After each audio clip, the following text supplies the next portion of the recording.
महाभारत की ये 11 रोचक घटनाएं आज भी मौजूद हैं। इनके सबूत महाभारत में कई घटनाएं संबंध और ज्ञान विज्ञान के रहस्य छिपे हुए हैं। महाभारत का हर पात्र जीवंत है, चाहे वह कौरव, पांडव, कर्ण और कृष्ण हों या धृष्टद्युम्न, शल्य, शिखंडी और कृपाचार्य हों। महाभारत सिर्फ योद्धाओं की गाथाओं तक सीमित नहीं है। महाभारत से जुड़े शाप, वचन और आशीर्वाद में भी रहस्य छिपे हैं। दरअसल महाभारत की कहानी युद्ध के बाद समाप्त नहीं होती है। असल में महाभारत की कहानी तो युद्ध के बाद शुरू होती है, जो आज भी जारी है। माना जाता है कि वर्तमान युग महाभारत की ही देन है। हम आपको बताएंगे महाभारत से जुड़ी घटनाओं से जुड़े कुछ ऐतिहासिक स्थलों के बारे में, जिनके बारे में कहा जाता है कि यहाँ आज भी इन घटनाओं के साक्ष्य मौजूद हैं। पहला ऐतिहासिक स्थल कुरुक्षेत्र।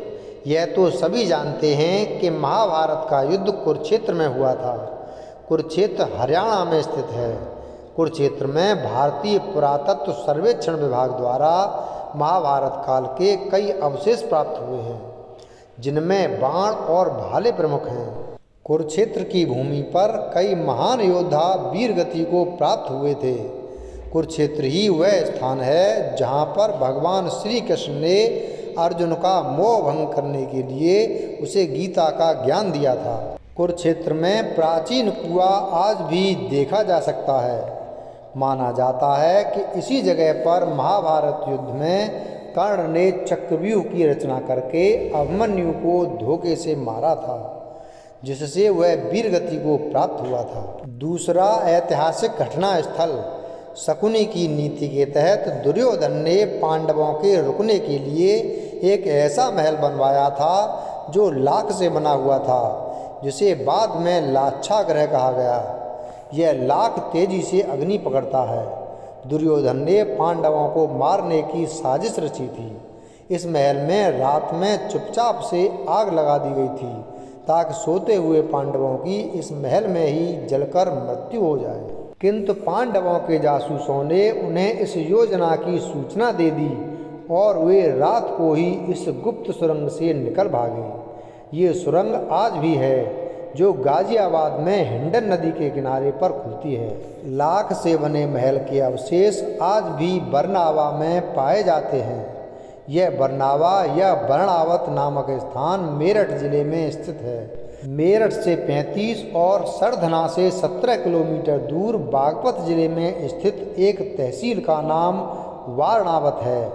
यहाँ महाभारत कालीन लाक्षागृह चिह्नित है।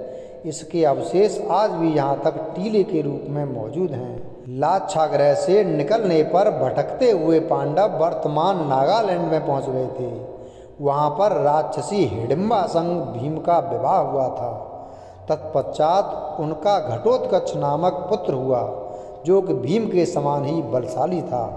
भीम अपने पुत्र के साथ जिन गोटियों से शतरंज खेला करते थे, वह आज भी नागालैंड के दिमापुर में देखी जा सकती हैं। तीसरा ऐतिहासिक स्थल जहाँ भीम नहीं उठा पाए थे हनुमान जी की पूंछ। सभी को यह घटना तो मालूम ही होगी कि बलशाली भीम हनुमान जी की पूंछ नहीं उठा पाए थे। कुछ विद्वान मानते हैं कि यह घटना गंधमादन पर्वत पर घटी थी। हिमालय के कैलाश पर्वत के उत्तर में स्थित गंधमादन पर्वत कुबेर के राज्य क्षेत्र में था। सुमेरु पर्वत की चारों दिशाओं में स्थित गजदंत पर्वतों में से एक को उस काल में गंधमादन पर्वत कहा जाता था। आज यह क्षेत्र तिब्बत के इलाके में है। इस क्षेत्र में 2 रास्तों से जा सकते हैं। पहला नेपाल के रास्ते मानसरोवर से आगे, और दूसरा भूटान की पहाड़ियों से आगे, और तीसरा अरुणाचल के रास्ते चीन होते हुए। संभवतः महाभारत काल में अर्जुन ने असम के एक तीर्थ में जब हनुमान जी से भेंट की थी, तो हनुमान जी भूटान या अरुणाचल के रास्ते ही असम तीर्थ में आए होंगे। हालांकि कुछ विद्वानों के अनुसार उत्तराखंड में जोशीमठ से लगभग 25 किलोमीटर दूर हनुमान चट्टी है। यहाँ भीम और हनुमान जी की भेंट हुई थी और हनुमान जी ने भीम को महाभारत युद्ध में विजयी होने का आशीष दिया था। चौथा ऐतिहासिक घटना स्थल। भीम के पौत्र और घटोत्कच के पुत्र बर्बरीक के बारे में सभी जानते हैं कि वह मात्र 3 बाण ही लेकर युद्ध क्षेत्र में लड़ने जा रहे थे। इसलिए भगवान श्री कृष्ण ने ब्राह्मण के वेश में उनसे दान में उनका शीश मांग लिया था। दान के पश्चात श्री कृष्ण ने बर्बरीक को कलयुग में स्वयं के नाम से पूजित होने का वर दिया। बर्बरीक ने श्री कृष्ण के समक्ष एक यह इच्छा भी व्यक्त की कि मैं यह युद्ध देखना चाहता हूँ। तब श्री कृष्ण ने उनकी इच्छा से उस शीश को एक स्थान पर रखवा दिया। वह जिधर भी देखते उधर ही सेना का सफाया हो जाता। ऐसे में श्री कृष्ण ने उनके शीश को दूर एक स्थान पर रखवा दिया। आज उस स्थान को खाटू श्याम का स्थान कहा जाता है। श्री कृष्ण के वरदान स्वरूप ही उनकी पूजा श्याम रूप में की जाती है। राजस्थान के सीकर जिले में स्थित है परम धाम खाटू। खाटू का श्याम मंदिर बहुत ही प्राचीन है, लेकिन वर्तमान मंदिर की आधारशिला सन 1720 में रखी गई थी। इतिहासकार पंडित झावरमल शर्मा के मुताबिक सन 1679 में औरंगजेब की सेना ने इस मंदिर को नष्ट कर दिया था। मंदिर की रक्षा के लिए उस समय अनेक राजपूतों ने अपना प्राणोत्सर्ग किया था। पांचवां ऐतिहासिक घटना स्थल। सिंधु घाटी के नगर क्यों हो गए नष्ट। महाभारत का युद्ध आज से लगभग 5300 वर्ष पूर्व हुआ था। उस दौरान गुरु द्रोण के पुत्र अश्वत्थामा ने भगवान श्री कृष्ण के मना करने के बावजूद ब्रह्मास्त्र का प्रयोग किया। अश्वत्थामा ब्रह्मास्त्र चलाना तो जानता था, पर उसे लौटाना नहीं जानता था। उस अति प्रचंड तेजोमय अग्नि को अपनी ओर आता देख अर्जुन भयभीत हो गए और उन्होंने श्री कृष्ण से विनती की। श्री कृष्ण बोले, हे अर्जुन, तुम्हारे भय से व्याकुल होकर अश्वत्थामा ने यह ब्रह्मास्त्र तुम पर छोड़ा है। इस ब्रह्मास्त्र से तुम्हारे प्राण घोर संकट में हैं। इससे बचने के लिए तुम्हें भी अपने ब्रह्मास्त्र का प्रयोग करना होगा, क्योंकि अन्य किसी अस्त्र से इसका निवारण नहीं हो सकता। कहते हैं कि अश्वत्थामा ने ब्रह्मास्त्र छोड़ा, प्रत्युत्तर में अर्जुन ने भी छोड़ा। अश्वत्थामा ने पांडवों के नाश के लिए छोड़ा था और अर्जुन ने उसके ब्रह्मास्त्र को नष्ट करने के लिए। दोनों द्वारा छोड़े गए इस ब्रह्मास्त्र के कारण लाखों लोगों की जान चली गई थी और सिंधु घाटी के नगर नष्ट हो गए। उस काल में सिंधु और सरस्वती नदी के पास ही लोग रहते थे। छठा ऐतिहासिक घटना स्थल। भगवान श्री कृष्ण का जन्म स्थल।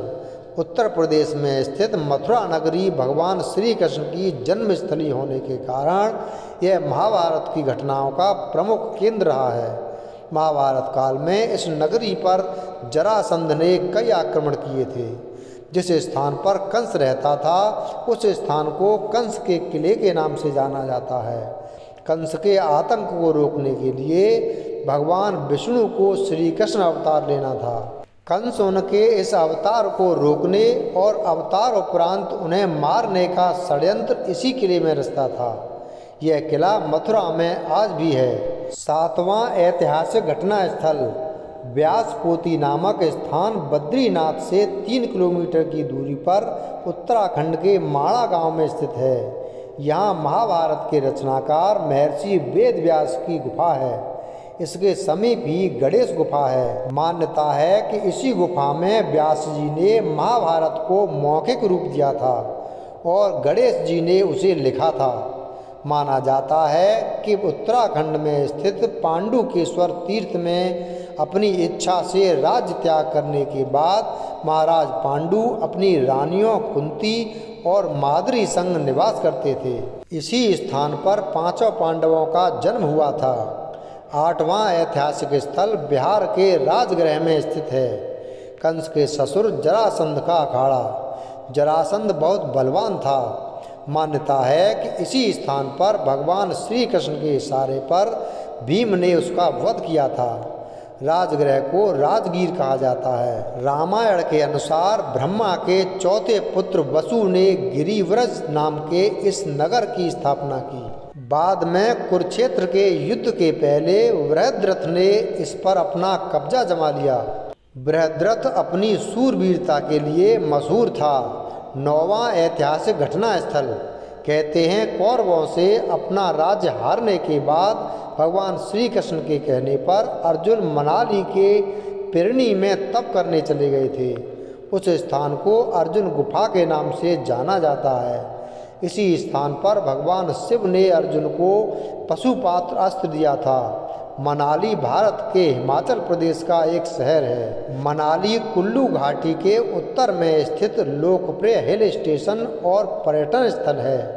पौराणिक ग्रंथों में मनाली को मनु का घर कहा गया है।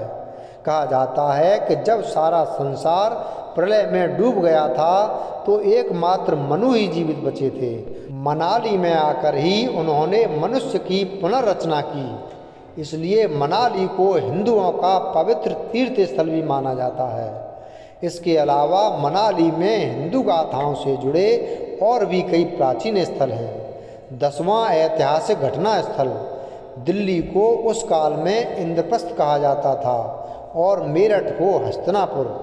दिल्ली में पुराना किला इस बात का सबूत है।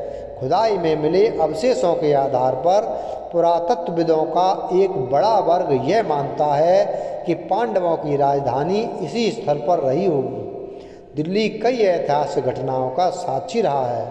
पुराना किला दिल्ली में यमुना नदी के पास स्थित है, जिसे पांडवों ने बनवाया था। बाद में इसका पुनरुद्धार होता रहा। महाभारत के अनुसार यह पांडवों की राजधानी थी। दूसरी ओर कुरु देश की राजधानी गंगा के किनारे हस्तिनापुर में स्थित थी। 11वां ऐतिहासिक घटना स्थल। कहते हैं कि महाभारत युद्ध के पश्चात द्वारका पर अनजान शक्तियों ने हमला किया था, जिसके चलते वह नष्ट हो गई थी और कालांतर में यह समुद्र में डूब गई थी। द्वारका उस काल में महाभारत काल का प्रमुख केंद्र हुआ करता था, जो कई प्राचीन और ऐतिहासिक घटनाओं का केंद्र था। गुजरात के पश्चिमी तट पर समुद्र में डूबे 7000 से 3500 वर्ष पुराने शहर खोजे गए हैं, जिनको महाभारत में वर्णित द्वारका के संदर्भों से जोड़ा गया है। हालांकि द्वारका पर पहले प्राचीन शहर कुछ स्थली था। ययाति ने यह संपूर्ण क्षेत्र अपने पुत्र यदु को सौंपा था। इसलिए भगवान कृष्ण अपने 18 कुल के बंधु बांधवों को लेकर द्वारका में बस गए थे। वीडियो अगर पसंद आया हो तो वीडियो को लाइक करें, चैनल को सब्सक्राइब करें और बेल आइकन प्रेस करें। धन्यवाद।